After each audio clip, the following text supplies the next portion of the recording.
तो चलो राजा स्टार्ट करते हैं with new accounting standard AS 18 related party transaction. देखो बेटा, सबसे पहले तुम्हें यह समझना पड़ेगा, जिस बंदे ने अकाउंटिंग स्टैंडर्ड बनाया है उस बंदे को समझ में आ गया कि भाई आजू बाजू रिश्तेदारी में बहुत झोल झपाटे होते हैं। फॉर एग्जाम्पल हम बात कर लेते, चलो विश्वासीय की। विश्वासीय मान लो एक कंपनी है, ठीक है, विश्वासीय कंपनी है, और इस कंपनी में मेरा जो साला है, ठीक है, मेरा जो साला है वो फाइनेंस डिपार्टमेंट में है, ठीक है, मेरा जो साला है फाइनेंस डिपार्टमेंट में है। तो अब बेसिकली क्या होता है, अगर रिश्तेदारी बिजनेस में इन्वॉल्व हो जाती है तो कहीं ना कहीं मैनिपुलेशंस की प्रोबेबिलिटी बढ़ जाती है। जैसे अदानी के केस में आया था, हिंडनबर्ग का केस, जिसको डुंडनबर्ग बोलते हैं, कि भाई साहब अदानी एंटरप्राइजेस जो थी वो फॉरेन में सेल कर रही थी, ठीक है, हायर प्राइजेस पे, या परचेस कर रही थी फॉरेन से हायर प्राइजेस में। किससे? एक ऐसी कंपनी जिसमें अदानी एंटरप्राइजेस के जो one of the major stake holder थे गौतम अदानी, उनके भाई इन्वॉल्व थे, ठीक है। तो यार इन्होंने बोला कि यार जब भी रिश्तेदारी आती है ना बीच में, वहां पे दिक्कत बड़ी होती है। किनको? स्टेक होल्डर्स को। उन्हें लगता है कि यार गलती से ये लोग ज्यादा भाव पे सेल ना दिखाते, या हो सकता है ये अपने रिश्तेदारों से महंगे भाव पे परचेज दिखाए, या अपने रिश्तेदारों को सस्ते भाव पे सेल करे। तो यहां पे ना बड़ी दिक्कत होती है। तो इन्होंने बोला आप डिस्क्लोजर दे दो, रिलेटेड पार्टी ट्रांजैक्शन। ये जो एएस है, ये एएस को हम अकाउंटिंग ट्रीटमेंट बोलता है? The answer is no. ये एएस बात करता है रिगार्डिंग डिस्क्लोजर्स। इस एएस का इंटेंशन है कि भाई अगर तुम अपने रिलेटेड पार्टी के साथ कुछ ट्रांजैक्शन कर रहे हो तो तुमने क्या करना है, तुम्हें डिस्क्लोजर्स देने हैं।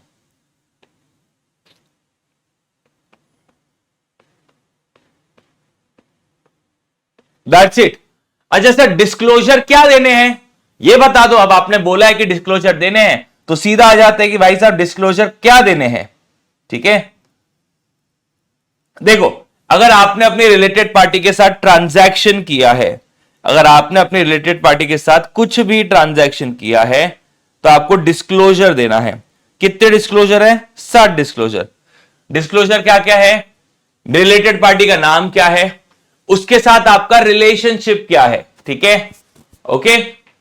रिलेशनशिप वो नहीं, प्रोफेशनल रिलेशनशिप क्या है भैया। ऐसा तो नहीं कि वो कंपनी में तुम्हारा 60% होल्डिंग है, तो तुम्हें रिलेशनशिप बताना है, ठीक है। उसके बाद तुमने क्या ट्रांजैक्शन किया वो तुम्हें बताना है, कितने अमाउंट का ट्रांजैक्शन किया तुमने वो बताना है, और ईयर एंड पे as on balance sheet date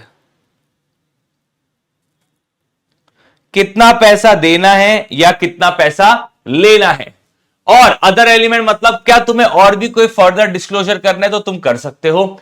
और अगर तुमने अपने को रिलेटेड पार्टी को बैड डेट डिक्लेयर किया होगा, तुम्हें कोई तुम्हारा रिलेटेड पार्टी पैसा नहीं दे रहा है, तो अगर तुमने बैड डेट उसे माना है तो वो बताओ, ठीक है। तो ये आपको डिस्क्लोजर्स देने पड़ेंगे, ठीक है। अच्छा, क्या डिस्क्लोजर भारी है? क्या डिस्क्लोजर भारी है? कॉमन सेंस है। नाम बताओ, रिलेशनशिप बताओ, ट्रांजैक्शन बताओ, अमाउंट बताओ, क्या ट्रांजैक्शन है, कितना पैसा लेना है, कितना पैसा देना है, other element, amount return of या अमाउंट रिटर्न बैक, ये 7 डिस्क्लोजर देने हैं।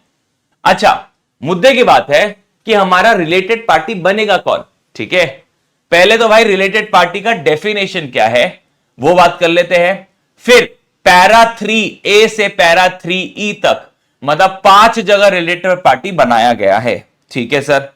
चलिए, सबसे पहले रिलेटेड पार्टी हमारी कौन रहेगी, ठीक है।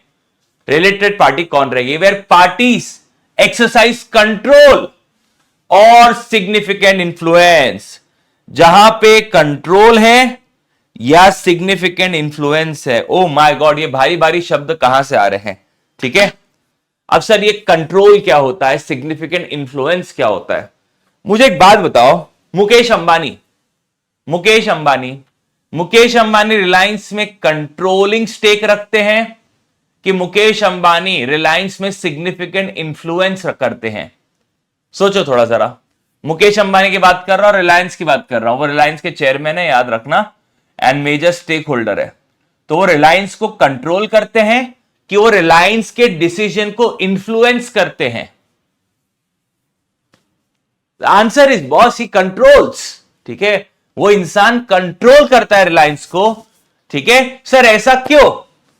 इसलिए बिकॉज मुकू के पास रिलायंस के 20% या उससे ज्यादा शेयर्स है, और मुकू रिलायंस के फाइनेंशियल एंड ऑपरेटिंग डिसीजंस पे डायरेक्शन देता है कि तुमने ऐसा करना चाहिए, तुमने ऐसा करना चाहिए। Power to direct financial and operating policy, that is वो बोर्ड मीटिंग का चेयरमैन है। ठीक है, आर वी क्लियर एवरीवन? तो क्या तुम्हें क्लैरिटी मिली कि भाई मुकू भाई तो कंट्रोल करते हैं, क्योंकि मुकू भाई के पास 20% से ज्यादा शेयर है, तो जिसके वजह से उनके पास वोटिंग पावर आ जाती है 20% के ज्यादा होने की वजह से। बट ऑब्वियस एक शेयर भी है तो वोटिंग पावर होती है, वहां पे उनके पास 20% या ज्यादा शेयर्स है, एंड वो power to direct financial and operating policies उनके पास है। तो क्या मुकू भाई रिलेटेड पार्टी हो गए रिलायंस के? बिल्कुल जी, बिल्कुल हो गए। अच्छा, उसके अलावा और भी है। अब मैं रिलायंस में 50% से ज्यादा शेयर होल्ड करता हूं, तुम्हें पता ही है। तुम्हें पता नहीं था, तुम जाके रिलायंस के शेयर होल्डर लिस्ट निकालना, तुम्हें वहां पे RRR मिलेगा। ठीक है, ओके, बट मैंने अलग तरीके से वहां दिखूंगा, तुम्हें अलग अलग जगह तुम ढूंढने जाओगे, तुम्हें RRR मिलेगा। ठीक है, तो मेरे पास रिलायंस के 50% से ज्यादा शेयर है। तुमने बात बताओ, क्या मैं रिलायंस को कंट्रोल करता हूं?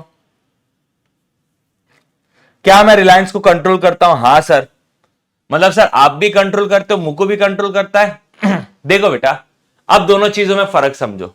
ठीक है, जो मुकू वाला क्राइटेरिया था, यहां पे शेयर 50% से कम है, बट मुकू के पास पावर टू डायरेक्ट है फाइनेंशियल एंड ऑपरेटिंग पॉलिसी, तो मुकू भी कंट्रोल करता है, और मेरे पास 50% से ज्यादा शेयर है तो मैं भी कंट्रोल करता हूं।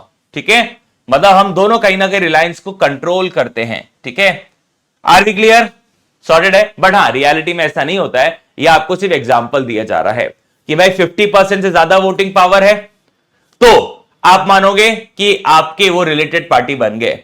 अच्छा, 50% नहीं है, 50% से कम है, कितना है? 20% से ज्यादा है, तो स्टैंडर्ड तुम्हें पूछता है क्या पावर टू डायरेक्ट है क्या फाइनेंशियल एंड ऑपरेटिंग पॉलिसीज में? हाउ, तो भाई साहब कंट्रोल कहलाएगा। और तीसरा, power to compose board of directors.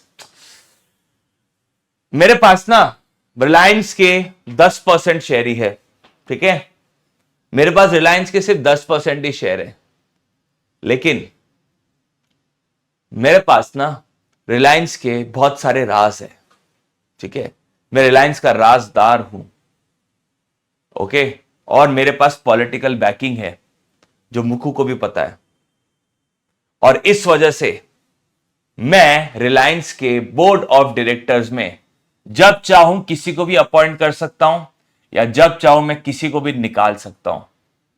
तो क्या मैं रिलायंस को कंट्रोल कर रहा हूं? The answer is yes. ठीक है, आर वी क्लियर? मतलब इन तीनों में से कोई एक कंडीशन अगर फुलफिल हो गई तो वो कंट्रोल कहलाएगा। 3 कंडीशन मेरे साथ में। पहला, 50% से ज्यादा वोटिंग पावर है तो मेरा कंट्रोल माना जाएगा उस पर्टिकुलर ऑर्गेनाइजेशन या एंटिटी के ऊपर। 50% से कम है, दैट इज 20% या उससे ज्यादा है, यहां पे साइन को देख लो भाई, ये ग्रेटर देन 50% है। ठीक है, और यहां पे ग्रेटर देन इक्वल टू 20% है। मतलब मुझे 50% से ज्यादा वोटिंग पावर चाहिए अपना कंट्रोल पाने के लिए, या फिर अगर मेरे पास 50% भी नहीं है, 50% से कम है, कितना? 20% और मोर, लेकिन साथ में मेरे पास पावर टू डायरेक्ट है, तो भी मेरा कंट्रोल कहलाएगा। या मेरे पास पावर है to compose the board of directors, that is मैं किसी को भी निकाल सकता हूं, किसी को भी अपॉइंट कर सकता हूं, तो ऐसे सिनेरियो में मैं कहलाऊंगा कि मैं वो इंसान हूं जो रिलायंस को कंट्रोल करता हूं। सबको कंट्रोल समझा? एकदम इजी सा है कंट्रोल। चलिए, अब आता है भाई साहब कि सिग्निफिकेंट इंफ्लुएंस क्या है। अब मुद्दे की बात क्या आती है, सिग्निफिकेंट इंफ्लुएंस क्या है? यहां पे था पावर टू डायरेक्ट, यहां पे power to participate in operating financing policy and such power is obtain from law. या तो हमें शेयर होल्डर ने वो पावर दी हुई है, या फिर हमारे पास 20% या उससे ज्यादा वोटिंग पावर है। मुझे एक बात बताओ, तुम्हें एक इंसान के बारे में पता है, साइरस मिस्त्री, बेचारे वो उनका देहांत हो गया 2 साल पहले, ठीक है, he died unfortunately. But Cyrus मिस्त्री, दैट इज मिस्त्री फैमिली जो है, मिस्त्री फैमिली के पास टाटा ग्रुप के अराउंड 30-35% शेयर है। कितने शेयर है? 30-35% शेयर है, ठीक है। तो अब जब भी टाटा मोटर्स की बोर्ड मीटिंग होती थी तो साइरस मिस्त्री वहां प्रेजेंट रहते थे। तो क्या साइरस मिस्त्री के पास 35% शेयर होने की वजह से क्या उनके पास वोटिंग पावर आ जाता है? क्या उनके पास पावर टू पार्टिसिपेट आ जाता है? द आंसर इज यस, ठीक है। हां, साइरस मिस्त्री के पास पावर टू डायरेक्ट नहीं था, क्योंकि पावर टू डायरेक्ट किसके पास था? रतन टाटा के पास। भाई साहब, रतन टाटा डायरेक्ट करते थे कि टाटा कैसे चलेगी, ओके। भले ही रतन टाटा के पास 25% शेयर ही क्यों ना हो, बट उनके पास पावर टू डायरेक्ट था। और साइरस मिस्त्री के पास भले ही 35% क्यों ना हो, बट उसके पास सिर्फ पावर टू पार्टिसिपेट था। तो साइरस मिस्त्री का क्या कहलाया जाएगा? सिग्निफिकेंट इंफ्लुएंस कहलाया जाएगा। Are we clear? अच्छा, ये जो सिग्निफिकेंट इंफ्लुएंस वाला 20% है ना, कंट्रोल वाला नहीं, सिग्निफिकेंट इंफ्लुएंस वाला 20% है, ये फिक्स्ड नहीं होता है। मतलब सर फिक्स्ड नहीं होता है का मतलब, अगर तुम्हें क्वेश्चन ये बोल दे कि ऋषभ सर के पास रिलायंस के 5% शेयर है, ठीक है, लेकिन ऋषभ सर रिलायंस को इन्फ्लुएंस करते हैं सिग्निफिकेंटली, तो भले ही मेरे पास 20% से कम शेयर है, लेकिन फिर भी अगर मेरे पास एविडेंस है कि ऋषभ सर सिग्निफिकेंट इन्फ्लुएंस करते हैं, ऐसा क्वेश्चन तुम्हें बोल रहा है, तो मान लेना ऋषभ सर का सिग्निफिकेंट इन्फ्लुएंस है। या साइरस मिस्त्री के पास 35% है टाटा के, बट साइरस मिस्त्री की चलती नहीं है, कोई उसकी सुनता नहीं है और इज्जत ही नहीं मिलती, वो पार्टिसिपेट करे या ना करे, ठीक है, उसकी इज्जत ही नहीं है और वो आता भी नहीं है, ठीक है, वो आता भी नहीं है डिसीजन मेकिंग में या पार्टिसिपेशन करने के लिए, तो भाई मान लेना उसका सिग्निफिकेंट इंफ्लुएंस नहीं है। तो यहां पे बोल रहा है कि ये 20% फिक्स नहीं है। जनरली हम मानते हैं कि 20% या उससे ज्यादा रहेगा तो पावर टू पार्टिसिपेट होता है, लेकिन अगर क्वेश्चन एविडेंस देता है कि भाई 20% से कम है बट फिर भी सिग्निफिकेंट इंफ्लुएंस एग्जिस्ट करता है, या 20% ज्यादा है लेकिन सिग्निफिकेंट इंफ्लुएंस नहीं है, तो मान लेना नहीं है या मान लेना है। सबको क्लियर है? तो सर पहली बात, रिलेटेड पार्टी कौन बनता है? रिलेटेड पार्टी वो बनता है जिसका कंट्रोल या सिग्निफिकेंट इंफ्लुएंस होता है। कंट्रोल के 3 कंडीशन है, तीनों में से कोई एक भी ट्रिगर होगी तो चलेगा। पहला, 50% से ज्यादा वोटिंग पावर, या बोर्ड ऑफ डायरेक्टर्स का कंपोजिशन मैं चेंज कर सकता हूं, या फिर मेरे पास 20% या उससे ज्यादा है, दैट इज 20% या मोर वोटिंग पावर है, लेकिन साथ में मेरे पास पावर टू डायरेक्ट है फाइनेंशियल एंड ऑपरेटिंग पॉलिसीज, ठीक है, तो मेरे पास कंट्रोल है उस ऑर्गेनाइजेशन का। On the other way round, ठीक है, अगर मेरे पास पावर टू पार्टिसिपेट है, डायरेक्ट नहीं, पार्टिसिपेट, ठीक है, in financial and operating policies, अब ये पावर कहां से आता है पार्टिसिपेट करने का? या तो तुम्हें लॉ से मिल जाए, या तो तुम्हें एग्रीमेंट से मिल जाए कोई, या तो तुम्हारे पास 20% या मोर वोटिंग पावर है, ठीक है, डन। चल, अब जब भी कंट्रोल आता है तो वो आपका होल्डिंग बनता है, वो आपका होल्डिंग या सब्सिडी रिलेशनशिप एस्टैब्लिश हो जाता है। जब भी कंट्रोल की बात है तब होल्डिंग या सब्सिडरी रिलेशनशिप एस्टैब्लिश हो जाती है, ठीक है। और जब भी सिग्निफिकेंट इंफ्लुएंस की बात होती है तो वहां पे एसोसिएट, जॉइंट वेंचर, इन्वेस्टर वाली बातें होती है। ये आपको ध्यान रखना है, ये आगे हमारे क्वेश्चंस में काम आएगा। कंट्रोल कौन सा रिलेशनशिप एस्टैब्लिश करता है? होल्डिंग एंड सब्सिडरी वाला रिलेशनशिप, ठीक है, आर वी क्लियर? और सिग्निफिकेंट इंफ्लुएंस कौन सा रिलेशनशिप एस्टैब्लिश करता है? एसोसिएट, जॉइंट वेंचर, इन्वेस्टर वाला रिलेशनशिप, ठीक है, डन है सबको यहां पे? अब सर आपने तो बता दिया, अब आते हम, अब तुमने बता तो दिया कि कंट्रोल होना चाहिए, सिग्निफिकेंट इंफ्लुएंस होना चाहिए, वही आपकी रिलेटेड पार्टी रहेगी। अब AS18 ने बोला कि भाई साहब ऐसे ना लोग ना बहुत मजाक मस्ती करते हैं लॉ के साथ, ठीक है, बहुत मजाक मस्ती करेंगे स्टैंडर्ड के साथ। तो उन्होंने आपको पैरा 3A से 3E मतलब 5 सिनारियो दे दिए कि भैया इन 5 सिनारियो में रिलेटेड पार्टी रिलेशनशिप एस्टैब्लिश हो जाएगी। रिलेटेड पार्टी कौन होता है वो बता दिया। अब कौन से रिलेशनशिप को रिपोर्ट करना है वो आपको अब आगे बताया जा रहा है। यहां पे क्या बताया जा रहा है कि रिलेटेड पार्टी होता कौन है, और यहां पे क्या बताया जा रहा है कि कौन से रिलेशनशिप को आपको डिस्क्लोज करना है। ठीक है, सबसे पहला पैरा 3A मैंने नीचे लिख दिया है। पैरा 3A किसके बारे में बात करता है? कंट्रोल के बारे में। और कंट्रोल किससे आता है? 50% से ज्यादा वोटिंग पावर है, या power to compose board of directors है, या मेरे पास 20% या उससे ज्यादा voting power and power to direct है। ठीक है, तो इन सब से क्या आता है? मेरे पास कंट्रोल। तो अब कौन से वाले रिलेशनशिप को आपको डिस्क्लोज करना चाहिए? एंटरप्राइज डायरेक्टली और इनडायरेक्टली थ्रू इट्स सब्सिडरी। वो क्या बोल रहा है? अब बात कर लेते हैं रिलायंस की।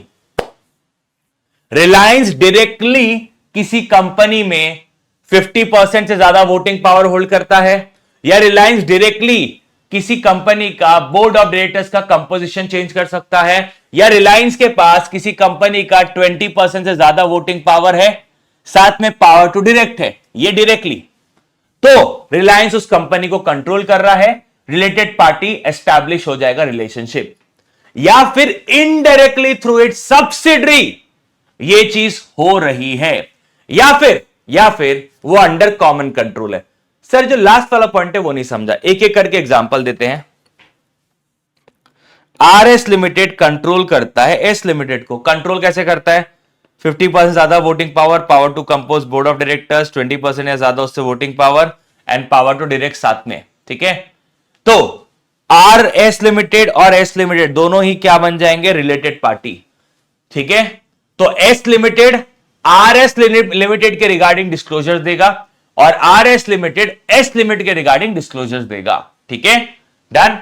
चलो दूसरा, RS लिमिटेड कंट्रोल करता है एस लिमिटेड को, और एस लिमिटेड कंट्रोल करता है ए लिमिटेड को। तो अब यहां पे ध्यान दो, एंटरप्राइज डायरेक्टली यह आपका केस नंबर 1 हो गया, और इनडायरेक्टली आपका केस नंबर 3 हो गया।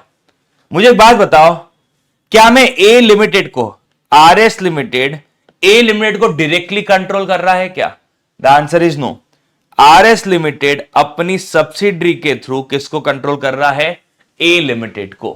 ठीक है, तो RS लिमिटेड और ए लिमिटेड दोनों ही क्या बन गए? Related party. RS और S रिलेटेड पार्टी है, बिल्कुल। S और A रिलेटेड पार्टी है, बिल्कुल। और RS और A भी रिलेटेड पार्टी है। ठीक है, क्या तीसरी वाली दिखी आपको? एग्जाम्पल दिखा? बहुत सिंपल एग्जाम्पल मैंने आपको बना के दिया हुआ है और लिख के दिया हुआ है बहुत प्यार से। और कंट्रोल का मतलब क्या होता है मैंने ऊपर आपको डिस्क्राइब किया और अभी अभी ताजा ताजा आपको बढ़ाया है। ठीक है, अब यहां पे एक पॉइंट लिखा हुआ है, enterprise under common control of reporting entity. Enterprise under common control. ठीक है, मतलब मेरा कंट्रोल है एस लिमिटेड पे भी, और मेरा डायरेक्ट कंट्रोल है ए लिमिटेड पे भी। ठीक है, मेरा कंट्रोल एस लिमिटेड पर है और मेरा कंट्रोल डायरेक्टली ए लिमिटेड पर है। तो RS लिमिटेड और एस लिमिटेड दोनों रिलेटेड पार्टी है, RS लिमिटेड ए लिमिटेड दोनों रिलेटेड पार्टी है, और एस और ए भी रिलेटेड पार्टी है, बिकॉज वो अंडर कॉमन कंट्रोल है। वो किसके अंदर है? Under common control. ठीक है, डन यहां पे सबको? इसमें मैं एक आपको एग्जांपल और देना चाहूंगा, किसी बच्चे के दिमाग में आ सकता है इसलिए मैं पहले ही दे देता हूं। चल,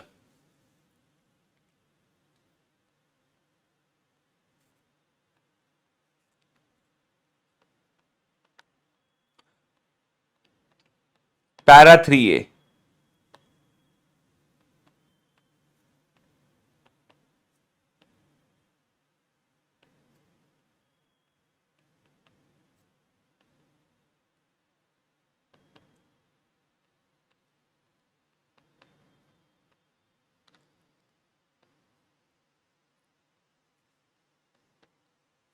अब कितना परसेंट है? 55% है। यहां पे 55% है, 55 की जगह 65 ले लेता हूं, और यहां पे 85% है। तो अब सब यहां पे ध्यान देंगे, सब यहां पे ध्यान देंगे, कौन कौन रिलेटेड पार्टी है? R S limited and S limited related party है, ठीक है। R S limited and A limited related party है। क्या मैं बी लिमिटेड को इनडायरेक्टली कंट्रोल कर रहा हूं? मैं ए से बी को कंट्रोल कर रहा हूं। मेरा ए में majority of the stake holding है, उससे मैं बी को कंट्रोल कर रहा हूं। तो आर एस लिमिटेड और बी लिमिटेड रिलेटेड पार्टी है। अच्छा, मुझे एक बात बताओ, क्या एस और ए लिमिटेड दोनों कॉमन कंट्रोल के अंदर है? बिल्कुल सर, एस लिमिटेड और ए लिमिटेड दोनों ही आर एस लिमिटेड के छत्र छाया में हैं, तो ये दोनों रिलेटेड पार्टी हो गई।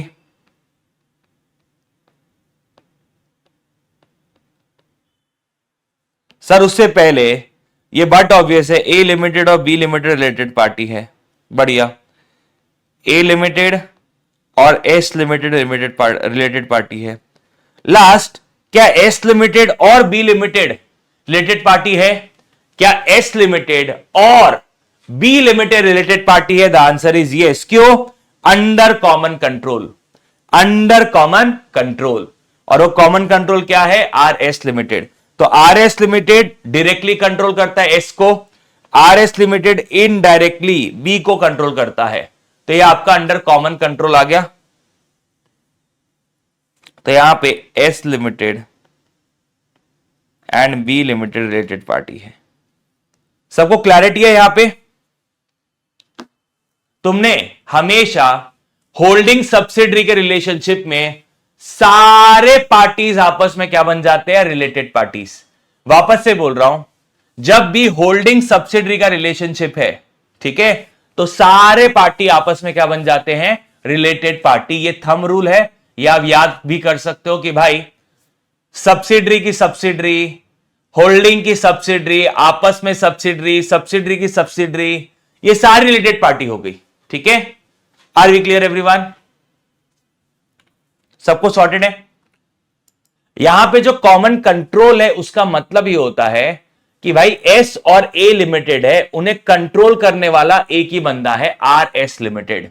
ठीक है, S limited, A limited, B limited, इनको कंट्रोल करने वाला बंदा एक ही है, आर एस लिमिटेड। तो ये तीनों के तीनों अंडर कॉमन कंट्रोल भी आते हैं। ठीक है,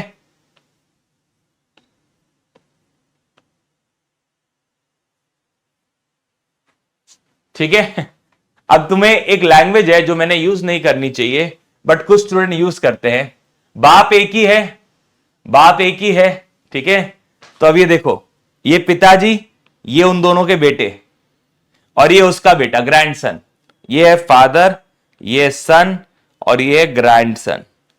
तो अब मुझे बात बताओ, क्या ये रिलेटेड पार्टी हुए? The answer is yes.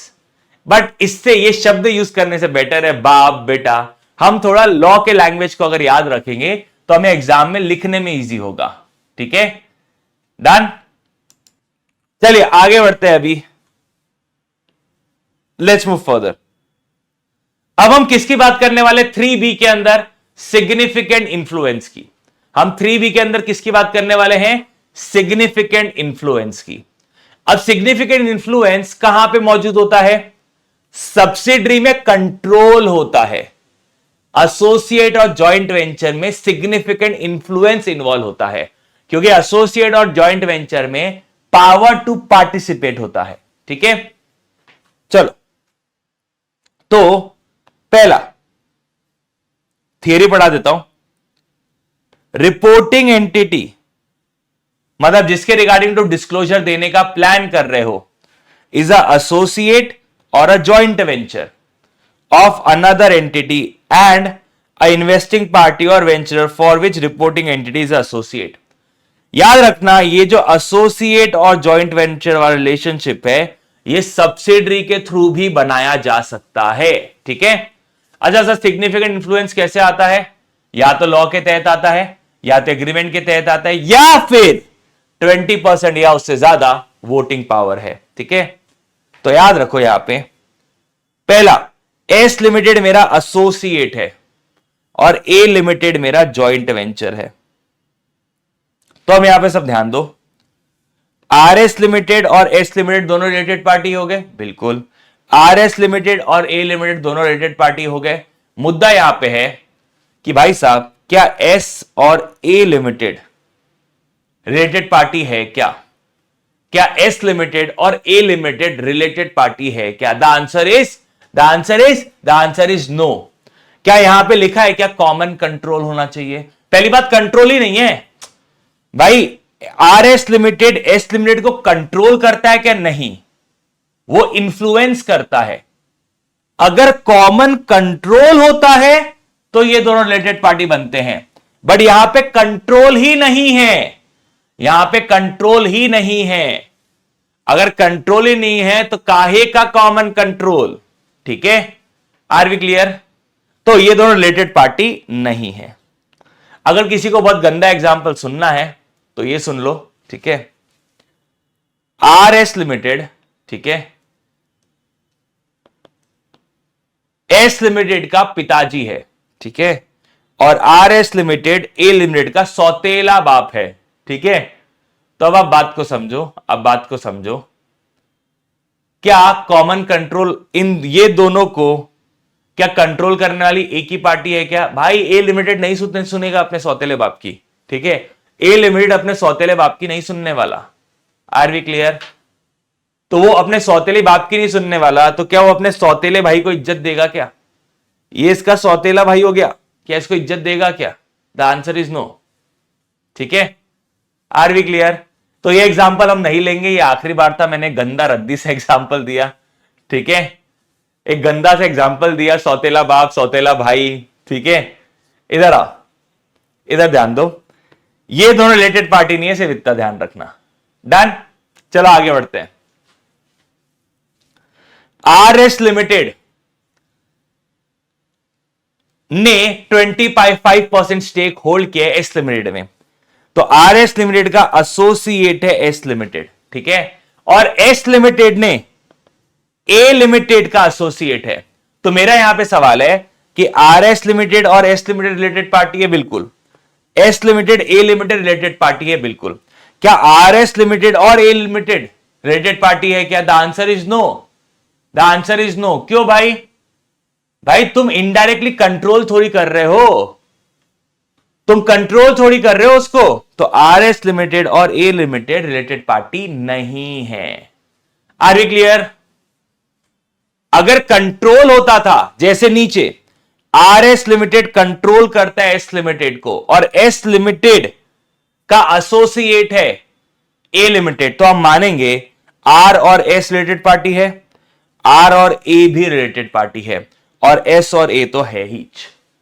अगर तुम्हें एसोसिएट को तुम कंट्रोल कर रहे हो, एसोसिएट को तुम कंट्रोल कर रहे हो इनडायरेक्टली, तो हम मानेंगे ये दोनों भी रिलेटेड पार्टी है। तो कंट्रोल थ्रू सब्सिडरी, समझा?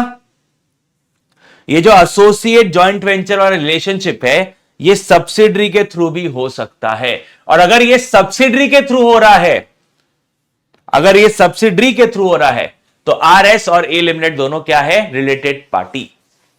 Are we clear? देखो मुद्दे की बात है, मुद्दे की बात है, ये पिताजी, ये उनका बेटा, ठीक है। अब ये ए लिमिटेड शराबी बेटा, ये ए लिमिटेड शराबी बेटा है, किसका? एस का। तो मुद्दे की बात है, मुद्दे की बात है, शराबी बेटे के ऊपर बाप की भी नहीं चलती, दादा की भी उतनी नहीं चलेगी, लेकिन at the end of the day शराबी पोता या शराबी बेटा है तो खानदान का ही पार्ट, है तो खानदान का ही पार्ट, ठीक है। तो अगर है खानदान का ही पार्ट तो रिलेटेड पार्टी बन गया, ठीक है। वापस बोल रहा हूं, ये बाप, ये बेटा, ये बेटे का बेटा दैट इज पोता शराबी है, ठीक है। तो अगर शराबी पोता है तो बाप की उतनी नहीं चलेगी, ठीक है, बाप के बाप की भी उतनी नहीं चलेगी, लेकिन मुद्दा क्या है? खानदान तो एक ही है, ओके, तो ये आपका क्या है, आपस में ये तीनों रिलेटेड पार्टी है। तो चलिए राजा, अब इलस्ट्रेशन नंबर 1 की तरफ चलते हैं। ठीक है, आइडेंटिफाई द रिलेटेड पार्टीज। यहां पे ए लिमिटेड है, बी लिमिटेड है,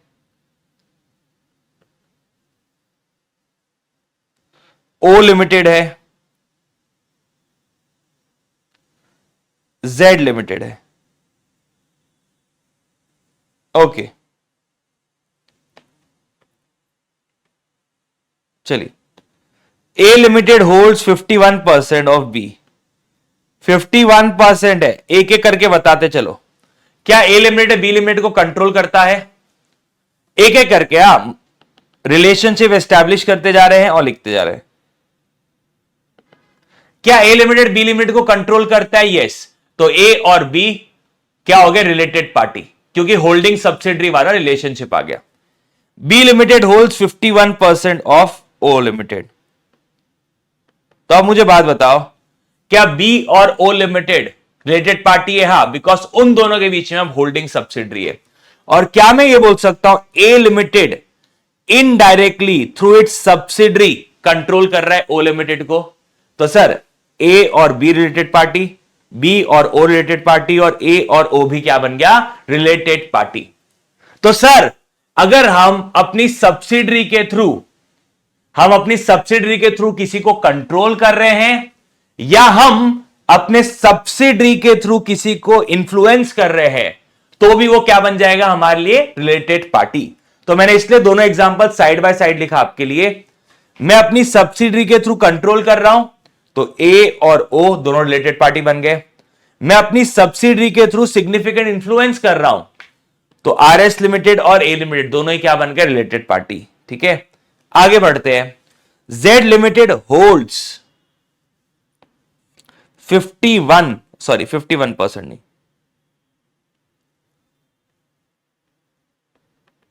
49% ऑफ जेड लिमिटेड। ठीक है, अब मुझे बात बताओ, यहां पे कंट्रोल है कि इंफ्लुएंस है? सर, यहां पे कंट्रोल है, यहां पे कंट्रोल है, यहां पे सिग्निफिकेंट इंफ्लुएंस है। यहां पे क्या है, सिग्निफिकेंट इंफ्लुएंस। डन? किसी को यहां तक कोई दिक्कत? अच्छा, उल्टा हो गया, ओ माय गॉड। बस, होप सो आपको समझा होगा एग्जाम में आप क्या गलती करते हो। ठीक है राजा मेरे, यहां पे डायरेक्शन उल्टी है, यहां पे डायरेक्शन उल्टी है। हम एग्जाम के फ्लो में ये डायग्राम जब बनाते हैं तो ऐसा ही डायग्राम बनाते हैं। ठीक है, ये याद रखना, यहां पे गंगा उल्टी बह रही है। जेड लिमिटेड होल्ड्स 49%, यहां पे गंगा उल्टी बह रही है। ठीक है, तो जेड लिमिटेड का सिग्निफिकेंट इंफ्लुएंस है। Are we clear everyone? ठीक है, चलो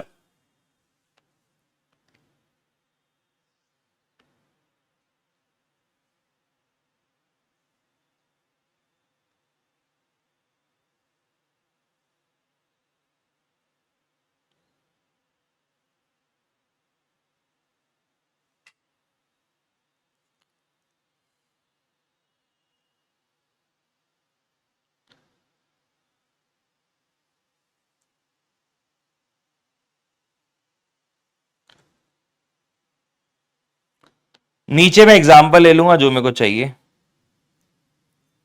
चलो, ऊपर वाला आपका इलस्ट्रेशन वाला एग्जांपल है। अब एक एक करके, A limited B limited related party है, A limited O limited related party है। क्या ए लिमिटेड और जेड लिमिटेड रिलेटेड पार्टी है क्या?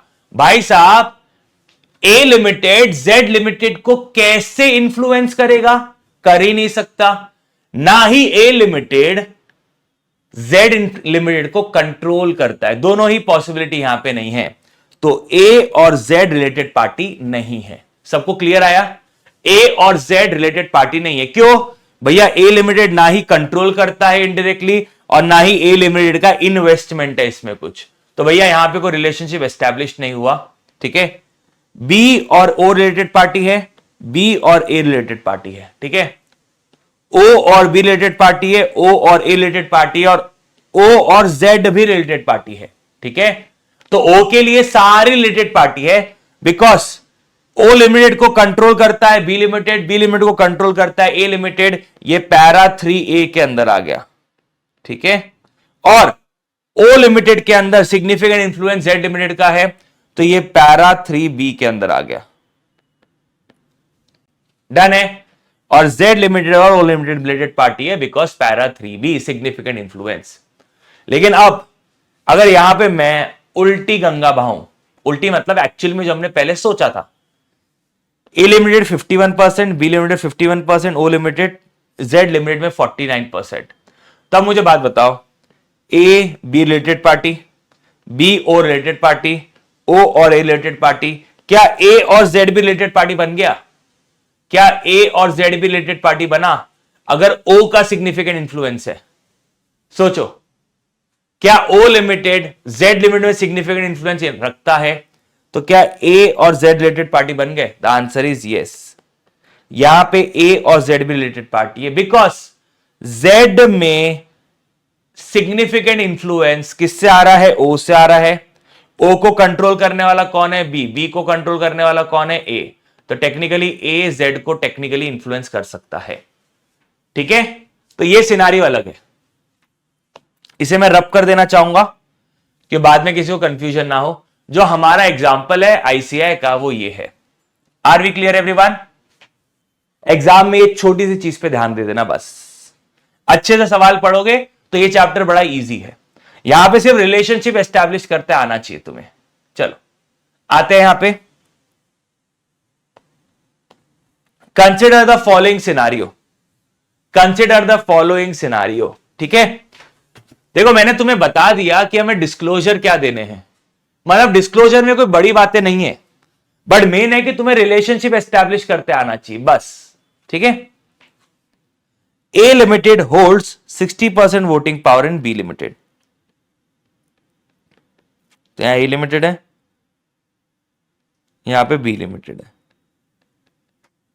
कितना होल्डिंग है? 60%। क्या ए लिमिटेड बी लिमिटेड को कंट्रोल करता है? Yes, holding subsidiary. A limited has 22% voting right in C limited.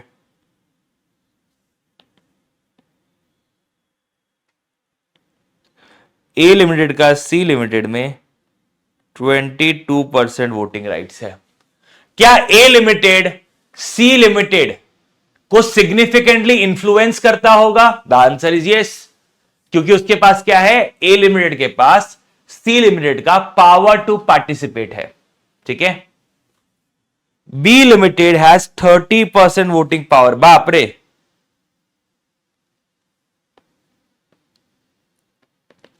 तो भाई साहब यहां पे मुद्दा क्या है?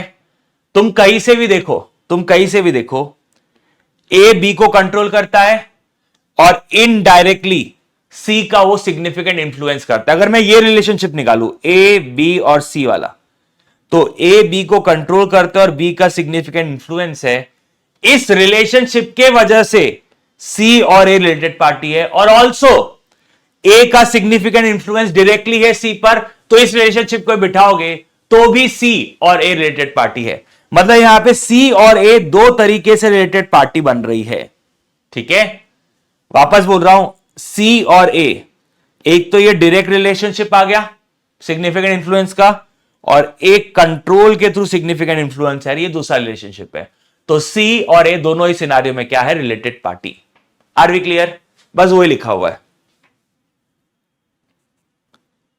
डन। नेक्स्ट सिनारियो, चलिए इस बार तो उन्होंने डायग्राम बना के दिए, देखो कितने अच्छे हैं, कितने अच्छे हैं। X holds 28% वोटिंग राइट इन Y, देयरफॉर लिख के भी दे रहा है, and hence Y limited is associate of X। क्या बात है? Y limited holds 32% of Z, hence Z is also associate। ठीक है, अब मुझे बात बताओ, क्या X और Z is X and Z related party? क्या X और Z रिलेटेड पार्टी है? सर अब देखिए इधर मुद्दा क्या है, हम ना ऊपर के बहकावे में चल रहे हैं, क्या एक्स लिमिटेड का वाई लिमिटेड को कंट्रोल करता है क्या? The answer is no. उनका क्या है? Significant influence. क्या वाई लिमिटेड जेड लिमिटेड को कंट्रोल करता है क्या? The answer is no. क्या है? Significant influence. तो भाई साहब तुम कैसे बोल सकते हैं एक्स जेड को सिग्निफिकेंट इन्फ्लुएंस करता होगा? ये रिलेशनशिप नहीं जमेगा। अच्छा, अब किसी के दिमाग में आ सकता है, खुराफाती दिमाग होता है, एक्स वाई में 28% होल्ड कर रहा है और वाई जेड में 60% होल्ड कर रहा है, तो क्या x and Z related party है?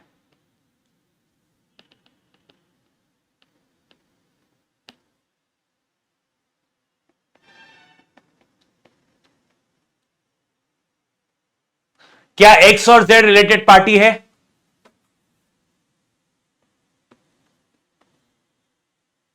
इस सिनारियो में तो नहीं है। क्या इस सिनारियो में x and Z related party है? द आंसर इज नो भाई, नो। अब अगर मैं इस डायग्राम को चेंज करूं और चेंज करते वक्त मैं क्या करूं? सिर्फ पॉइंटिंग चेंज कर दूं।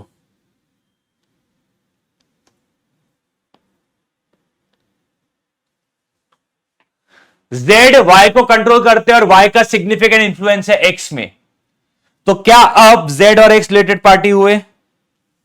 The answer is yes. ठीक है, डन। इसलिए मैंने तुम्हारे लिए एक और परम्यूटेशन कॉम्बिनेशन बना दिया। भाई हर चीज नोट्स में लिखना पॉसिबल नहीं होता है, कुछ चीजें डिस्कशन के साथ आती है। डन, मुझे यहां पे लगा तो मैंने डिस्कस कर लिया। चले आगे बढ़े अभी। बिल्कुल सर। भैया नेक्स्ट सवाल तो इतना इजी होना चाहिए। पी लिमिटेड कंट्रोल कर रहा है क्यू को, क्यू लिमिटेड कंट्रोल कर रहा है आर को, एंड क्यू लिमिटेड कंट्रोल कर रहा है एस को, आर लिमिटेड कंट्रोल कर रहा है एक्स को, एंड एस लिमिटेड कंट्रोल कर रहा है वाई को। अरे यहां पे रिलेटेड पार्टी सर पूरा ही होल्डिंग सब्सिडरी है, तो ये सारे आपस में क्या है? Related party. All the parties are related to each other. ठीक है, all the parties are related to each other. Sir लेकिन एक सवाल हमारा, ठीक है, ठीक है, मान लो ये 70 ना होते हुए 27% होता, दैट इज सिग्निफिकेंट इन्फ्लुएंस। अब देखो वाई लिमिटेड में सिग्निफिकेंट इन्फ्लुएंस किसका है? एस का। एस लिमिट को कौन कंट्रोल करता है? क्यू। क्यू लिमिट को कौन कंट्रोल करता है? पी। ठीक है, क्यू लिमिट को कौन कंट्रोल करता है? पी। तो क्या ये पूरा एस्टैब्लिश हो गया एक रिलेशनशिप? आपस में?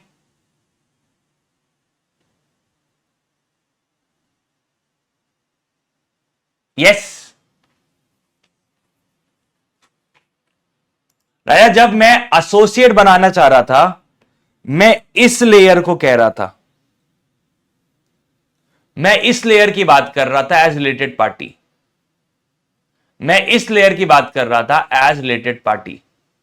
वापस से देख लो, जब मैं सिग्निफिकेंट इंफ्लुएंस की बात कर रहा था तब मैं इस लेयर की बात कर रहा था एज रिलेटेड पार्टी। ठीक है, आई बिलीव सो। यहां पे क्लैरिटी है सबको? ये लेयर की बात कर रहा हूं फॉर रिलेटेड पार्टी। ठीक है, done. Sir Q limited R को कंट्रोल करता है, आर एक्स को करता है, तो क्या एक्स और वाई रिलेटेड पार्टी हो जाएंगे जब सिग्निफिकेंट इन्फ्लुएंस है? The answer is no. Common control significant influence पे अप्लाई नहीं होता है। तो जो कॉमन कंट्रोल की बातें हैं वो सिग्निफिकेंट इन्फ्लुएंस पे अप्लाई नहीं होती है। देखो यहां पे क्या पैरा 3B में कॉमन कंट्रोल लिखा है क्या? The answer is no. Para 3A में कॉमन कंट्रोल लिखा है, पैरा 3B में कॉमन कंट्रोल नहीं है। ठीक है, डन। चलिए आगे बढ़ते हैं। अब हम बात करने वाले सिर्फ इंडिविजुअल्स की। अब हम बात करने वाले किसकी? सिर्फ इंडिविजुअल की। यहां तक हम किसकी बात कर रहे थे? कंपनीज की। अब यहां पे हम बात करेंगे इंडिविजुअल्स की। यहां पे एग्जांपल है, देखो यहां पे मैंने आपको जब मुकेश अंबानी का एग्जांपल दिया था, वो मेरे डिस्कशन का पार्ट था, आपको समझाने के लिए था। लेकिन अब यहां पे हम आके बात करेंगे, ठीक है, कि मुकेश अंबानी कौन से पैरा के तहत आते हैं। क्या मुकेश अंबानी पैरा 3A में आता है क्या? नहीं, मुकेश अंबानी कोई कंपनी नहीं है, तो मुकेश अंबानी पैरा 3A में नहीं आता है। क्या मुकेश अंबानी पैरा 3B में आता है क्या? नहीं, मुकेश अंबानी कोई कंपनी नहीं है, कोई एंटिटी नहीं है। मुकेश अंबानी एक इंडिविजुअल है, तो मुकेश अंबानी आता है पैरा 3C में। वेयर एन इंडिविजुअल डायरेक्टली और इनडायरेक्टली कंट्रोल्स और एक्सरसाइजेस सिग्निफिकेंट इंफ्लुएंस, या फिर यहां पे एग्जांपल हमने क्या लिया? मुकेश अंबानी का। तो मुकेश अंबानी डायरेक्टली रिलायंस को कंट्रोल करता है और मुकेश अंबानी इनडायरेक्टली जियो को कंट्रोल करता है, हां या ना? मुकेश अंबानी रिलायंस को कंट्रोल करता है और मुकेश अंबानी इनडायरेक्टली जियो को कंट्रोल करता है। तो क्या जियो और मुकेश अंबानी रिलेटेड पार्टी बन गए? The answer is yes. ठीक है, द आंसर इज यस। ठीक है, आगे आगे। क्या नीतू अंबानी को भी हम बोलेंगे कि भाई नीतू अंबानी रिलेटेड पार्टी है? आकाश अंबानी, अनंत अंबानी, क्या इन्हें भी हम रिलेटेड पार्टी बोलेंगे? The answer is yes. भैया जो इंसान होता है उसका मन बड़ा चंचल होता है। जो एक मनुष्य होता है वो अपने पति, अपने पत्नी, अपने बच्चे, अपने मां बाप और अपने भाई बहन के लिए काफी भावुक होता है। तो AS अटरा बोलता है कि भाई इंसान बड़ा भावुक होता है अपने खानदान के लिए, अपने बच्चों के लिए, अपने मां बाप के लिए, अपने भाई बहन के लिए। भाई बहन के पति या पत्नियों के लिए नहीं, भाई बहन के लिए। ठीक है, तो एक इंसान मनुष्य किसके लिए भावुक होता है? अपनी पत्नी या दैट इज अपने स्पाउस के लिए, अपने बच्चों के लिए, अपने पेरेंट्स के लिए, अपने भाई बहन के लिए। भाई बहन के लिए, पति वतियों के नहीं, भाई बहन के लिए वो भावुक होता है। तो अब क्या होता है? इनडायरेक्टली कहीं ना कहीं वो लोग सिग्निफिकेंट इंफ्लुएंस करते होंगे। अगर मुकु भाई ने नीतू भाभी को भेज दिया, आज तू मीटिंग में चले जा, आज तू मीटिंग में चले जा और मीटिंग में जाके डिसीजन ले ले। एक काम कर, मुकु ने नीतू को बोला कि मैं तेरे को ना सालाना 1000 करोड़ की सैलरी दूंगा। तो मुझे एक बात बताओ, क्या रिलेटेड पार्टी हुआ या नहीं हुआ? The answer is yes. ठीक है, सबको क्लियर? तो यहां पे एग्जांपल मैंने दिया है, मुकु रिलायंस को कंट्रोल करता है, बिल्कुल। तो मुकु और रिलायंस क्या हो जाएंगी? Related party. और मुकु के रिलेटिव भी रिलेटेड पार्टी में आ जाएंगे रिलायंस के, दैट इज नीता अंबानी, अनंत अंबानी, मुकेश अंबानी। ठीक है, ये सब भी कौन से डेफिनेशन में फंसेंगे? रिलेटेड पार्टी के डेफिनेशन में फंसेंगे। Are we clear everyone? चलिए, अच्छा, क्या ये एग्जांपल वही वाला था? मुकेश अंबानी कंट्रोल करता है रिलायंस को और रिलायंस का सिग्निफिकेंट इंफ्लुएंस है एस लिमिटेड पे, या रिलायंस कंट्रोल करता है इनडायरेक्टली एस लिमिटेड को। तो क्या मुकु और नेटमेट्स रिलेटेड पार्टी हुए? The answer is yes. ठीक है, आर वी क्लियर एवरीवन? क्या ये इंडिविजुअल वाला समझा? अब नीचे आओ। अब मुकेश अंबानी के अलावा क्या रिलायंस के बोर्ड ऑफ डायरेक्टर्स में और भी लोग होंगे क्या? मुकेश अंबानी के अलावा क्या रिलायंस के बोर्ड ऑफ डायरेक्टर्स में और भी बहुत सारे लोग होंगे? The answer is yes. Mukesh Ambani के अलावा बहुत सारे की मैनेजरल पर्सन होंगे। ये की मैनेजरल पर्सन कौन होते हैं? जो प्लानिंग करते हैं, जो प्लानिंग का एग्जीक्यूशन करवाते हैं और जो प्लानिंग है उसके रिगार्डिंग एक्टिविटीज को कंट्रोल भी करते हैं। तो वो लोग भी रिलेटेड पार्टी कहलाएंगे। वो लोग भी क्या कहलाएंगे? रिलेटेड पार्टी कहलाएंगे। तो ऊपर पैरा 3A कंपनी कंट्रोल कर रही है डायरेक्टली इनडायरेक्टली या कॉमन कंट्रोल है। पैरा 3B सिग्निफिकेंट इन्फ्लुएंस है या सब्सिडरी के थ्रू सिग्निफिकेंट इन्फ्लुएंस है। ठीक है, पैरा 3C इंडिविजुअल पर है कि इंडिविजुअल कंट्रोल कर रहा है या इंडिविजुअल का सिग्निफिकेंट इन्फ्लुएंस है, साथ में उसके रिलेटिव जोड़ लेना। पैरा 3D की मैनेजल पर्सन के बारे में बात करता है कि की मैनेजल पर्सन और उसके रिलेटिव भी रिलेटेड पार्टी है। Are be clear? And para 3E, ठीक है, entities which are under a control और significant influence of person defined in para 3C और 3D। एग्जाम्पल के लिए मुकेश अंबानी, देखो यहां पे उन्होंने क्या किया है, ठीक है, मुकेश अंबानी रिलायंस को मुकेश अंबानी छोड़ो, ऋषभ रोहरा, मिस्टर आर, ठीक है, मेरी बात हो रही है। आर का सिग्निफिकेंट इंफ्लुएंस है RS लिमिटेड में, ठीक है, आर का सिग्निफिकेंट इंफ्लुएंस है A लिमिटेड में, ठीक है। तो इन्होंने इंडिविजुअल के केस में देखो कैसे कसा है, उन्होंने बोला कि R और S लिमिटेड, RS और A लिमिटेड दोनों रिलेटेड पार्टी है, ठीक है। पैरा 3B में कंपनी के लिए ऐसा नहीं था, हेलो, पैरा 3B में कंपनी के केस में ऐसा नहीं था, ठीक है, बट इंडिविजुअल के केस में उन्होंने ऐसा किया हुआ है, ठीक है। Entities which are under control और significant influence of person defined in para 3C and 3D, that is KMP या उनके रिलेटिव्स या फिर जो बंदा कंट्रोल करता है या सिग्निफिकेंट इंफ्लुएंस करता है उसके रिलेटिव, तो उनके रिगार्डिंग अगर कोई एंटिटीज है तो वो भी क्या हो जाएगी वो भी आपकी हो जाएगी रिलेटेड पार्टी। सर ऐसा क्यों? देखो बेटा, पहली बात AS18 लिस्टेड कंपनी पे तो अप्लाई नहीं होता है, वहां पे इंड AS अप्लाई होता है।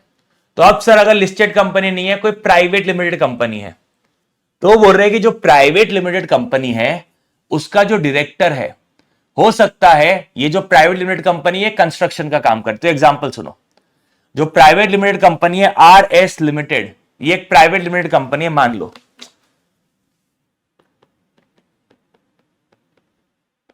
मैं यहां पे तुम्हें कुछ समझाना चाह रहा हूं। RS लिमिटेड एक प्राइवेट कंपनी है, ठीक है, तो पैरा 3 मिस्टर आर पे अप्लाई हो रहा है। पैरा 3 किस पे अप्लाई हो रहा है? मिस्टर आर पे अप्लाई हो रहा है। पैरा 3CDE ये तीनों इंडिविजुअल्स पे अप्लाई होते हैं, ठीक है, इंडिविजुअल्स और उसके रिलेटिव पे अप्लाई होते हैं। तो अब क्या बोल रहा है कि मिस्टर आर की एक कंपनी है जो कि एक प्राइवेट लिमिटेड कंपनी है, ठीक है, ओके, वो कंस्ट्रक्शन का काम करती है, और मिस्टर आर की एक और प्राइवेट लिमिटेड कंपनी है जो कि सीमेंट बेचने का काम करती है। तो अब जब भी सीमेंट खरीदना होगा तो किससे खरीदा जाएगा? मेरी दूसरी कंपनी से खरीदा जाएगा ना। मेरी एक कंपनी कंस्ट्रक्शन करती है, मेरी दूसरी कंपनी सीमेंट बेचती है, तो मेरी ये कंपनी इस कंपनी को सीमेंट देगी कंस्ट्रक्शन के लिए, बड़ा ऑब्वियस है। तो उन्होंने बोला भाई उसे भी कवर कर लो। हमें लगता है कि यहां पे झोल झपाटे हो सकते हैं ज्यादा, इसे भी कवर कर लो, ठीक है, डन। चलो, मिस्टर आर KMP है किसका? RS लिमिटेड का, और मिस्टर आर की वाइफ, ठीक है, मिसेस आर, यहां पे मिसेस आर लिखना था मुझे,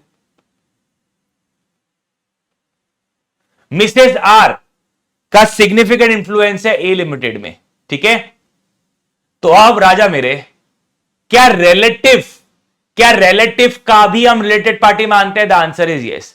तो हम बोलेंगे कि भाई साहब R और S रिलेटेड पार्टी है, मिस S और A लिमिटेड रिलेटेड पार्टी है, लेकिन साथ में मिस S RS की रिलेटेड पार्टी है, और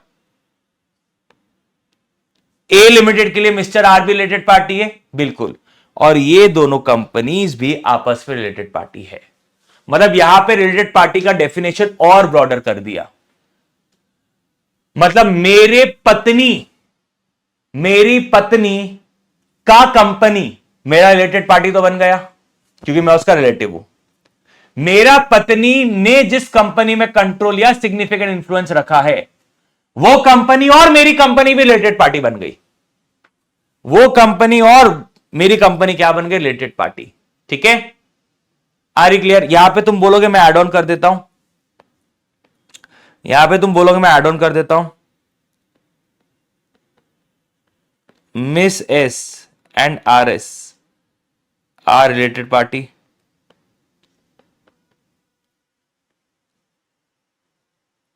mister R and A limited are related party. ठीक है, ओके। चलो क्या हम आगे बढ़ते हैं आप यहां से? तो सर अब ये लास्ट है डायग्राम आपके लिए, ये शायद आपको ज्यादा इजी लगे। मैं अपना स्पेस बनाने के लिए वैसा लिखा था। क्या वो रिलेटेड पार्टी है? रिलेटेड पार्टी क्यों है? पहला ये सवाल, रिलेटेड पार्टी क्यों है? सर हमारा कंट्रोल है, हमारा सिग्निफिकेंट इंफ्लुएंस है।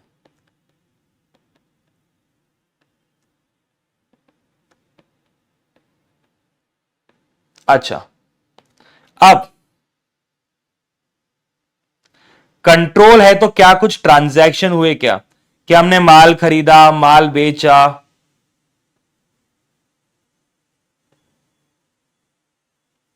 हां सर ट्रांजैक्शन हुए। सर ट्रांजैक्शन कुछ भी नहीं हुआ। अगर ट्रांजैक्शन हुए तो 60 डिस्क्लोजर, ट्रांजैक्शन नहीं हुए तो 2 डिस्क्लोजर।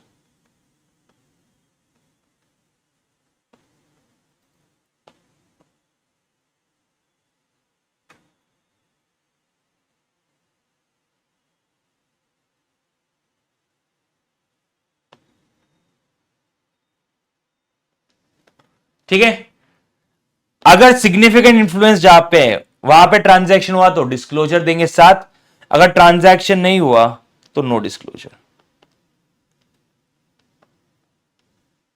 अब आपको जो 7 डिस्क्लोजर देने हैं वो कब देने हैं और कब आपको डिस्क्लोजर ही नहीं देना है। ठीक है, देखो सबसे पहले तुम्हें यह पता करना है कि क्या AS18 के द्वारा रिलेटेड पार्टी के साथ रिलेशनशिप एस्टैब्लिश हुआ या नहीं हुआ। दैट इज पहले बात, वो रिलेटेड पार्टी होना चाहिए। रिलेटेड पार्टी होने के बाद पैरा 3A to 3E में वो क्वालिफाई हो गया। अब अगर वो रिलेटेड पार्टी एस्टैब्लिश हो गया रिलेशनशिप, ठीक है, तो हमने एक सवाल पूछना है, क्या करंट ईयर में कुछ ट्रांजैक्शन हुआ है क्या? भाई रिलेटेड पार्टी के साथ कुछ ट्रांजैक्शन भी तो होना चाहिए ना। मतलब ट्रांजैक्शन नहीं हुआ, ठीक है, तो क्या ट्रांजैक्शन हुआ तो क्या? अगर रिलेटेड पार्टी के साथ ट्रांजैक्शन हुआ तो आपको ये 7 डिस्क्लोजर देने हैं। अगर सर रिलेटेड पार्टी के साथ ट्रांजैक्शन ही नहीं हुआ तो क्या कंट्रोल है क्या हमारा? यहां पे सिग्निफिकेंट इंफ्लुएंस की बात नहीं हो रही। वो बोल रहा है कि भैया चलो रिलेटेड पार्टी के अंदर कंट्रोल भी होता है एंड सिग्निफिकेंट भी इंफ्लुएंस भी होता है डेफिनेशन के अंदर। ठीक है, अगर आप रिलेटेड पार्टी की डेफिनेशन पढ़ोगे, जो कंट्रोल करते हैं या सिग्निफिकेंट इंफ्लुएंस एक्सरसाइज करते हैं वो हमारे रिलेटेड पार्टी होते हैं।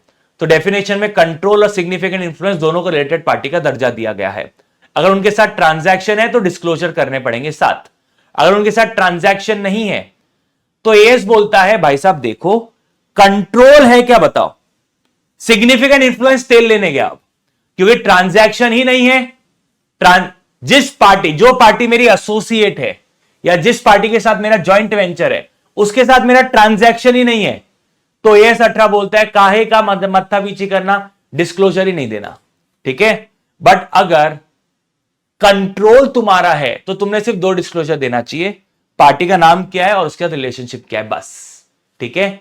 और अगर तुम्हारा कंट्रोल भी नहीं है, दैट इज तुम्हारा सिग्निफिकेंट इंफ्लुएंस है।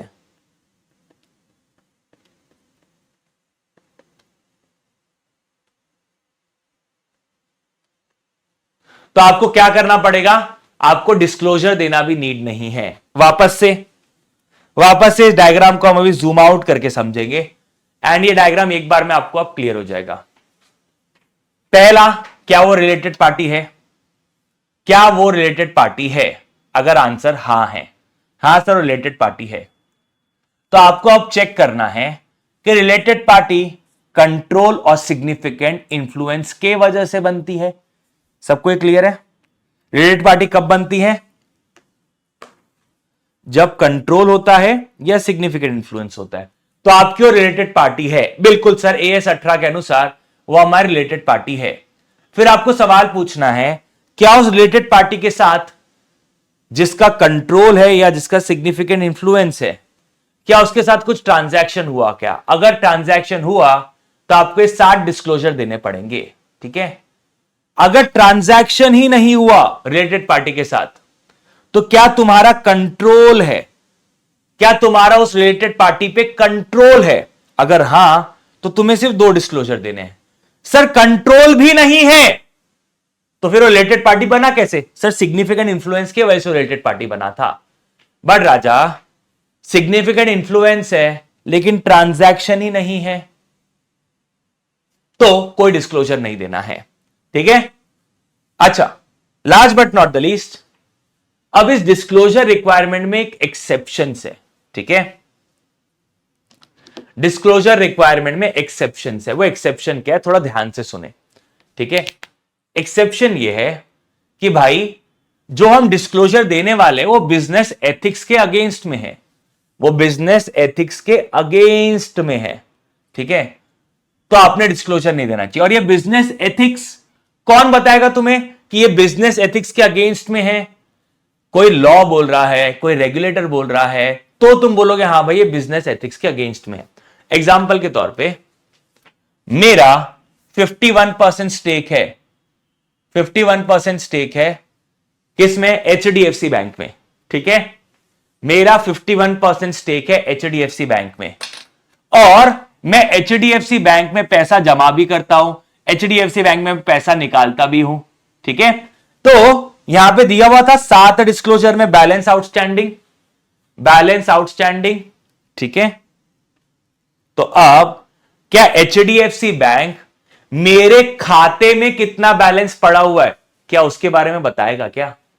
सोच के देखो, मान लो मेरे बैंक में पड़े हुए 100 करोड़, मैं HDFC बैंक का मेजर स्टेक होल्डर हूं, मेरे बैंक के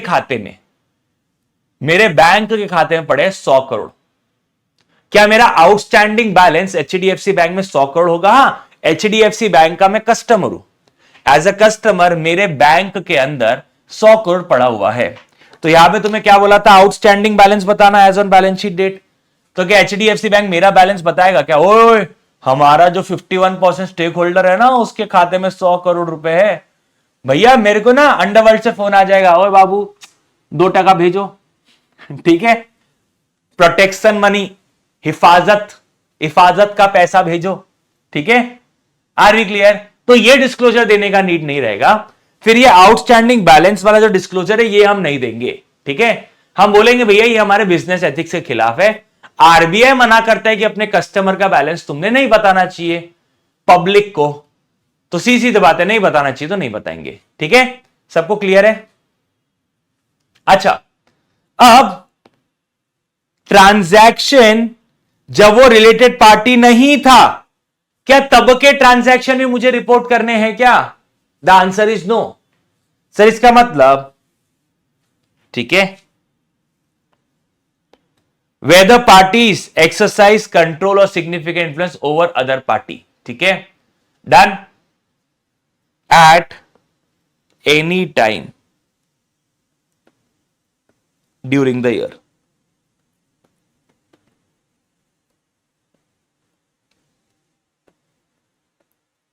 तो भाई साहब, अगर मेरे पास रिलायंस के शेयर सिर्फ 2 दिन के लिए मेरे पास रिलायंस के 51% शेयर आ गए थे और अगले दिन वो चले गए मेरे पास से। अगर एक दिन के लिए भी मैं रिलायंस का रिलेटेड पार्टी बना था तो मुझे रिपोर्ट करना पड़ेगा, लेकिन क्या पूरे साल भर के ट्रांजैक्शन रिपोर्ट करने पड़ेंगे क्या? The answer is no. जब मैं रिलेटेड पार्टी था उसी समय का ही मुझे रिपोर्ट करना है। तुम्हें यहां पे दिख रहा है अमाउंट ऑफ ट्रांजैक्शन, तो यहां पे जो अमाउंट ऑफ ट्रांजैक्शन है वो कौन से पीरियड का? जब मैं रिलेटेड पार्टी था। जब मैं रिलेटेड पार्टी नहीं था, हो सकता है मेरे ट्रांजैक्शंस होंगे, तो उसे रिपोर्ट नहीं करना है। जब मैं रिलेटेड पार्टी था उसी वक्त के ट्रांजैक्शंस को रिपोर्ट करना है। सबको समझ में आ रहा है? ये इसी के रिगार्डिंग बात कर रहा है। अभी जो हमने दो बातें की है वो point number C D E के रिगार्डिंग बात कर रहा है कि कौन से ट्रांजैक्शन रिपोर्ट करोगे। वो ट्रांजैक्शन जब मैं रिलेटेड पार्टी था।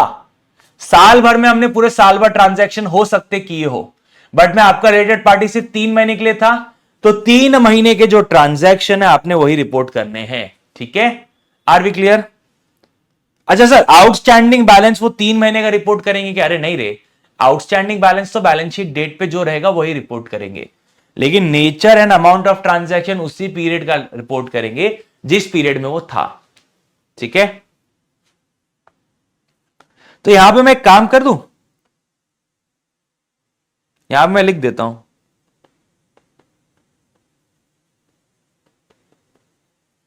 Linked with point E of 7 disclosures.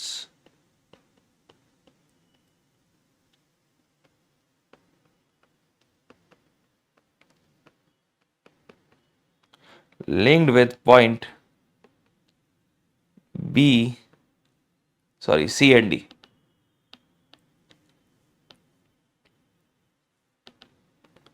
C and D of 7 disclosures.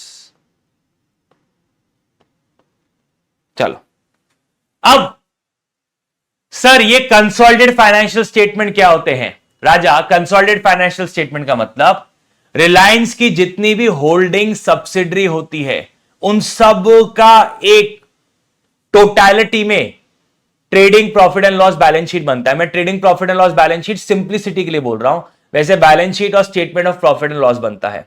तो जब कंसोलिडेटेड फाइनेंशियल स्टेटमेंट बनते हैं तो जो आपस में तुमने ट्रांजैक्शन किए थे उसका रिपोर्टिंग नहीं करना होता है। क्यों सर, ऐसा क्यों? देखो राजा, ए लिमिटेड ने बी लिमिटेड को माल सेल किया। अच्छा, कंसोलिडेटेड फाइनेंशियल स्टेटमेंट कंपनीज का बनता है, इंडिविजुअल्स का कंसोलिडेटेड फाइनेंशियल स्टेटमेंट नहीं बनता है। AS21 कंपनीज की बात कर रहा है। ठीक है, ये इसको कंट्रोल करता है और बी लिमिटेड कंट्रोल करता है सी लिमिटेड को। ठीक है,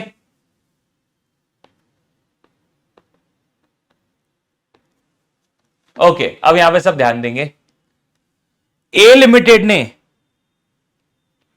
सेल किया 50 लाख का माल बी लिमिटेड को। ठीक है, तो बी लिमिटेड के लिए वो क्या हो जाएगा? बी लिमिटेड के लिए हो जाएगा वो परचेज। बी लिमिटेड के लिए क्या हो जाएगा? परचेज 50 लाख रुपए का। बी लिमिटेड ने यही माल को सी लिमिटेड को बेचा 80 लाख में, तो सी लिमिटेड के लिए परचेज है 80 लाख रुपए का, और सी लिमिटेड ने यही माल को 1 करोड़ में बेच दिया, 100 लाख में बेच दिया। तो मुझे बात बताओ, ये तीनों कंपनी ने मिलके कितना कमाया? ये तीनों कंपनी ने मिलके कितना कमाया? सर देखिए, मुद्दे की बात है, आपस के ट्रांजैक्शन कैंसिल आउट करने पड़ते हैं। आपस के ट्रांजैक्शन कैंसिल आउट करने पड़ते हैं। ए लिमिटेड ने जो ये माल खरीदा था वो 40 लाख रुपए का माल खरीदा था। ए लिमिटेड ने जो माल बेचा वो कितने का खरीदा था? 40 लाख में। तुम्हें बात बताओ, रियलिटी में इस कंपनी ने ये तीनों, इन तीनों का क्या बनेगा? Consolidated financial statement of A limited. और जब हम कंसोलिडेटेड फाइनेंशियल स्टेटमेंट बनाते हैं तो आपस के ट्रांजैक्शन को कैंसिल आउट करना पड़ता है। ठीक है, तो मुझे बात बताओ, सेल कितना है? सेल कितना है सर? देखिए, ये जो 50 लाख का सेल है वो किसको गया? बी लिमिटेड को गया, तो ये सेल कैंसिल हो जाएगा। 50 लाख का जो ए लिमिटेड से बी लिमिटेड को गया वो कैंसिल हो जाएगा। ओके, मतलब 50 लाख का सेल बी को, तो बी लिमिटेड के लिए 50 लाख का परचेज, ये कैंसिल आउट हो गया, ये आपस में कैंसिल आउट हो गया, क्योंकि अब हम कंसोलिडेट बना रहे हैं, हम तीनों को एक मान रहे हैं, तो ये सेल परचेज कैंसिल आउट हो गया। ठीक है, अब बी लिमिटेड ने सी लिमिटेड को माल बेचा, तो ये जो 80 लाख का ट्रांजैक्शन है किसके बीच में? बी लिमिटेड और सी लिमिटेड के बीच में, ये कैंसिल आउट हो गया, तो ये भी कैंसिल हो गया दोनों, ये दोनों भी कैंसिल हो गया। अब बचा क्या सर? बचा ये कि हमने 100 लाख का सेल किया कस्टमर को, और ये जो माल खरीदा गया तो कितने में खरीदा गया था? 40 लाख में। तो आपने रियलिटी में 60 लाख का प्रॉफिट कमाया है। आपने रियलिटी में क्या कमाया है? 60 लाख रुपए का प्रॉफिट कमाया है। और तुम चाहोगे तो मैं ऐसे भी कैलकुलेट करके दिखा सकता हूं।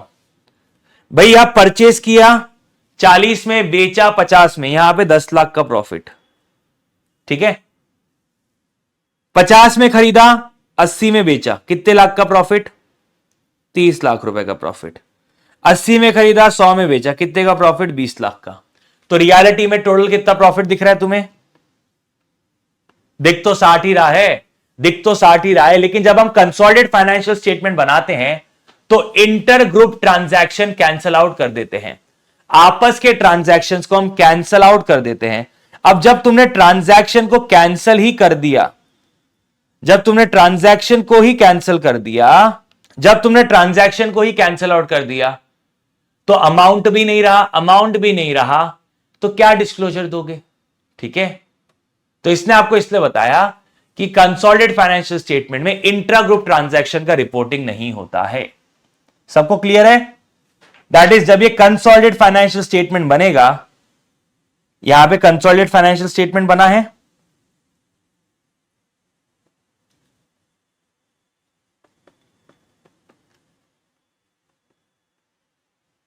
No reporting of transaction.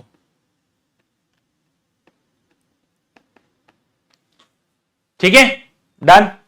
चलिए, last but not the least, जब एक गवर्नमेंट एंटिटी, अब मान लो गवर्नमेंट आपस में डिफेंस की डीलिंग कर रही है। ठीक है, कि गवर्नमेंट की एक कंपनी डिफेंस का सामान दूसरी कंपनी के लिए बनाएगी। ठीक है, तो क्या ये रिपोर्ट करोगे क्या तुम पब्लिक को?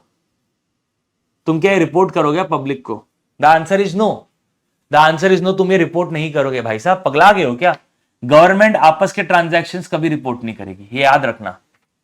तुमको गवर्नमेंट से पूछना है तो तुम्हें आरटीआई डालना पड़ेगा, राइट टू इंफॉर्मेशन एक्ट के तहत तुम गवर्नमेंट से कुछ भी मांग सकते हो। अदरवाइज गवर्नमेंट कोई डिस्क्लोजर नहीं देने वाली, ना ही गवर्नमेंट की एंटिटीज को डिस्क्लोजर देने वाली है। ठीक है, सबको क्लैरिटी है यहां पे? नहीं तो बेटा बहुत दिक्कत हो जाएगी जीवन में। गवर्नमेंट डिस्क्लोजर देते बैठी कि हमने अपनी दूसरी गवर्नमेंट जो कंपनी है उसको इतना पैसा ट्रांसफर किया ये टेंडर के लिए, तो लोग सोचने लग जाएंगे भाई ये क्यों किया? विदेशी कंपनी या विदेश जो लोग निगाह लगा के बैठे हैं तो क्यों? ठीक है, आर वी क्लियर? तो जो पॉइंट नंबर ए और बी है उसके लिए लिंक होता है। ठीक है, कि गवर्नमेंट आपस में जो है उसमें डिस्क्लोजर नहीं देगी।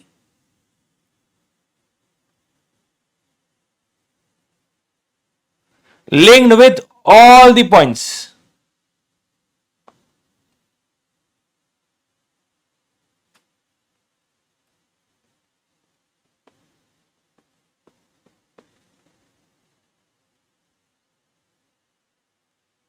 linked with all the points of 7 disclosure or 2 disclosure.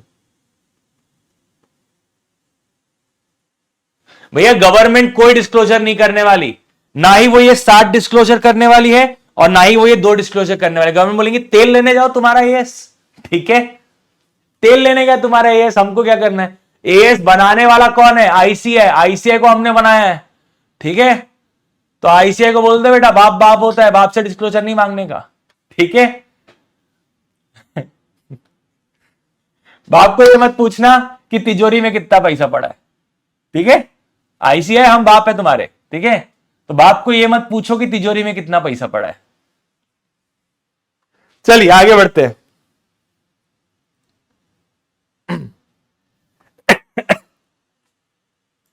Sir आखिरी वाला तो एकदम मजेदार एग्जांपल था, बाप को ये ना पूछो कि तिजोरी में कितना पैसा पड़ा है। वाह क्या बात है।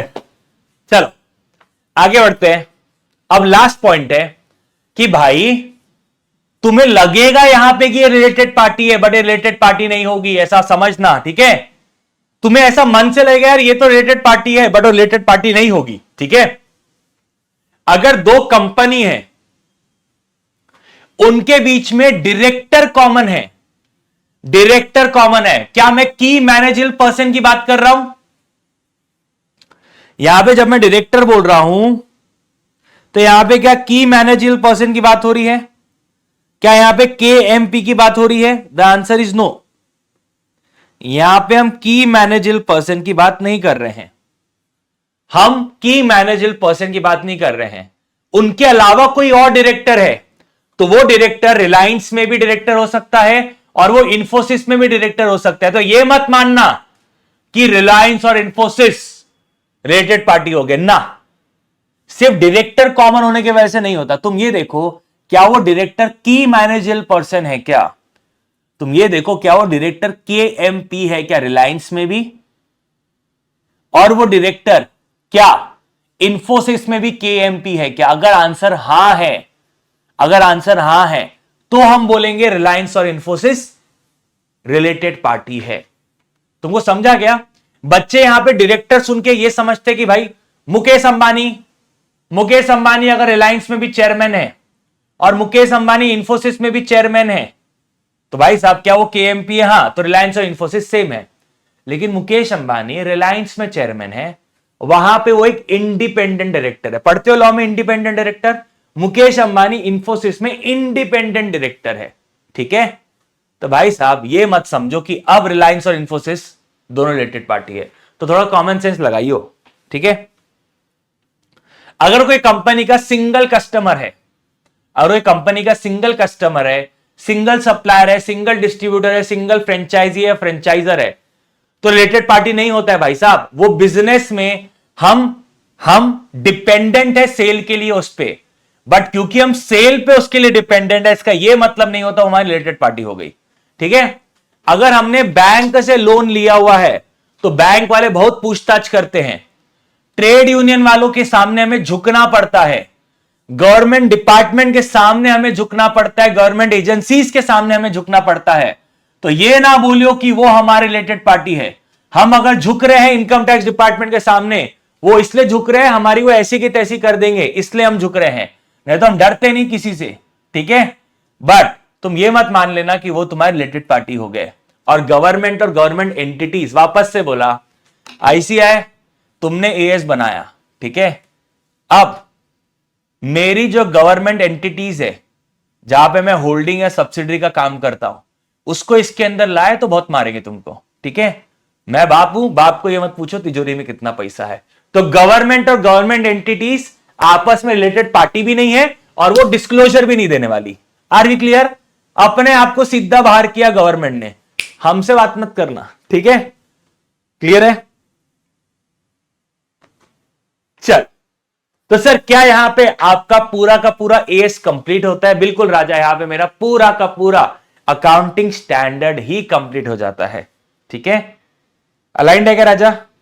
एकदम टकाटक तरीके से हमने ये एएस 18 किया, बड़ा ही मजेदार और इजी सा एएस है, ठीक है। तो बिफोर वी एंड एक बार सुन लो, ये नॉट रिलेटेड पार्टी क्या है। ये बोल रहा है कि भाई यहां पे एएस 18 अप्लाई नहीं होगा, ठीक है। और ये जो एक्सेप्शंस है ये डिस्क्लोजर के एक्सेप्शंस है। और ये क्या है, AS 18 यहां पे अप्लाई नहीं होगा ऐसा बोल रहा है। ये AS 18 के लिए एक्सेप्शन बनने का काम करेंगे और AS 18 अप्लाई हो गया और रिलेटेड पार्टी बन गए, लेकिन फिर भी आपको डिस्क्लोजर नहीं देना है इन 4 जगहों पर। पहली बात, तुमने गवर्नमेंट को बाहर कर दिया तो गवर्नमेंट के रिगार्डिंग डिस्क्लोजर भी नहीं देना है, ठीक है, ओके। बट उसके अलावा मैंने एक्सेप्शंस तुम्हें बता दिया। कंसोलिडेटेड फाइनेंशियल स्टेटमेंट, जिस समय के लिए रिलेटेड पार्टी उसी समय के लिए डिस्क्लोजर देना, और अगर वो बिजनेस एथिक्स के अगेंस्ट है डिस्क्लोजर तो डिस्क्लोजर नहीं देना है, ठीक है।